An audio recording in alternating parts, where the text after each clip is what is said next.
Revelations chapter 5, verse 4. This is the words of the Lord. It says, "And I began to weep bitterly, because no one was found worthy to open the scroll or look into it. Then one of the elders said to me, 'Do not weep. See, the Lion of the tribe of Judah, the Root of David, has conquered, so that he can open the scroll and its 7 seals.'" Let us pray. Our dear Heavenly Father, we want to thank you because, God, you change not. Father, we thank you that you are the same yesterday, today, and forever. We thank you that you are dependable, oh God. We thank you that you are reliable, oh God. We thank you that you are faithful, oh God.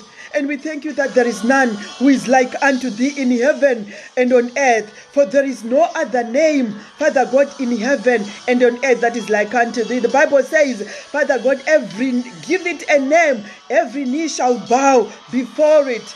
Before that name, the name of Jesus Christ. And every tongue shall confess that Jesus Christ is Lord.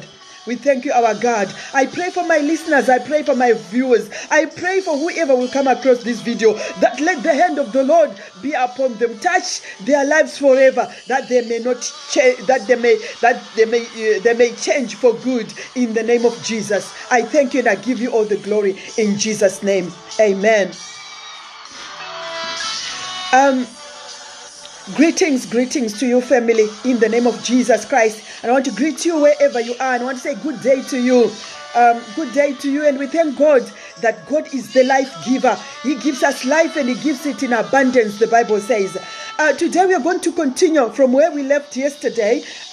We are unfolding God's plan for salvation. And yesterday I touched on very important points to highlight the fall of man, which was a re-emphasis of the message that I've preached before about the devil's access code, which is sin. And I was just emphasizing on the fact that the devil's aim was to contaminate the seed, so that when it comes in the world, it's already full of sin and it cannot be able to save mankind. And this, we see it in the genealogies, where we see some people in the genealogies that we think, oh, how can this be, how can the King of Glory be identified with them? And also we see even those people who were born in this earth, that were the giants. And we see also how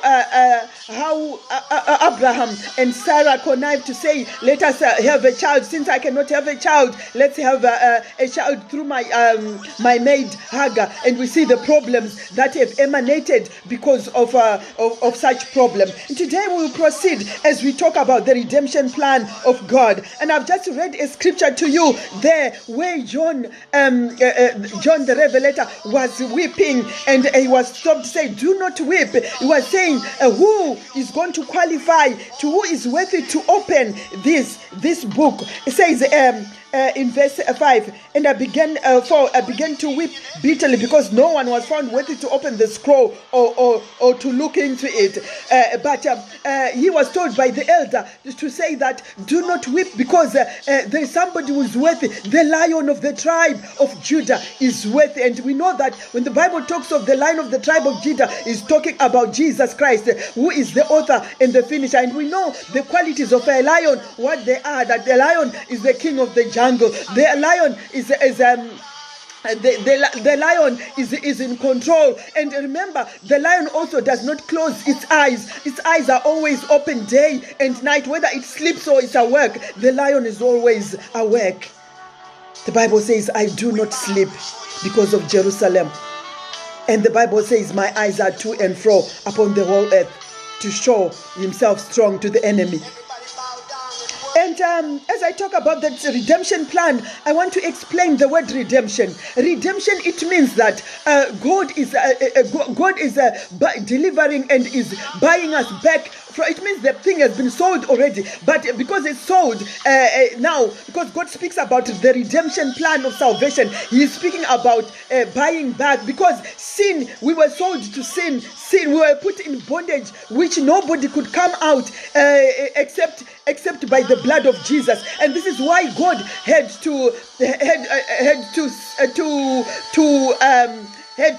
ask Jesus Christ. He had to ask himself to come, because the Bible says in the beginning was the Word. In John chapter 1, the Word was with God. The Word was God. He was there in the beginning with God, and without him was anything made that was made. And the Bible says that this the beginning of things was the Word of God. And the Bible, as it continues in John chapter 1, it says, and the Word became flesh and it dwelt among men, which means it was God himself that decided to come in the flesh in order to manifest and to identify himself with our weaknesses, in order to deliver us from sin. So this redemption plan of salvation, it was only Jesus who was worthy. Why was Jesus worthy? Because he came to die. He came to die for our sins. And this is why the Bible says, without the shedding of the blood, there is no remission of sins. And in Hebrews that we read before, it says, all things by the law are paid by the blood. And without the shedding of the blood, there's no forgiveness of sins. Brethren, I'm overwhelmed. I feel the presence of God just because I know what God has done at the cross, and I know what he is able to do to us even today. Maybe you are listening to me right now. Maybe you haven't given your life to Jesus. Can you think about it? Because he died for you. He died for me.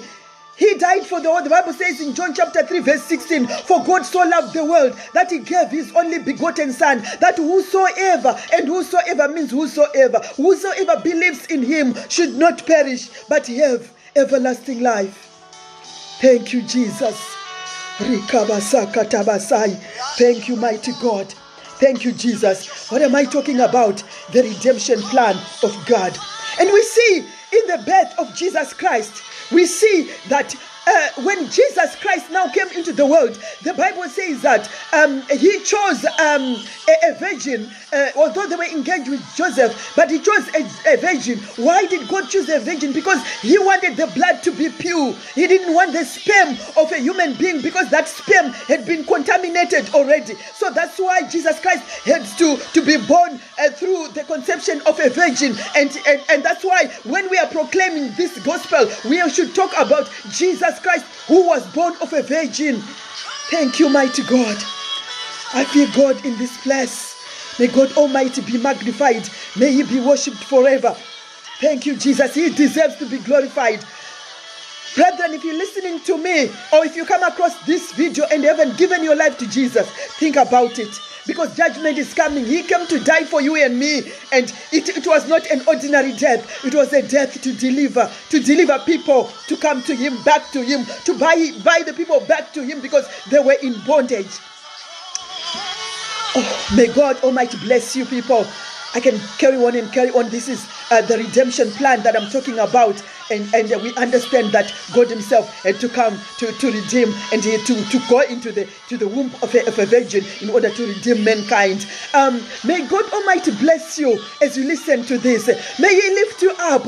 May he save you, that you may truly be born again from the Spirit from within, that the person inside may have a personal encounter with him. And as you continue to follow this daily bread, may God bless you and may God lift you up. And I want to say thank you very much for following, and continue to encourage others and to share this gospel, because someone is waiting for it. Thank you, Jesus. Thank you, mighty God. May you be blessed. This is Sister Precious, who's just sharing with you the daily bread. And I'm not tired, and I will never get tired, because I don't even know what I can do for God because of the great things that God has done for me. Thank you, Jesus. Remain blessed, people of God. In Jesus' name, have a great day. Amen.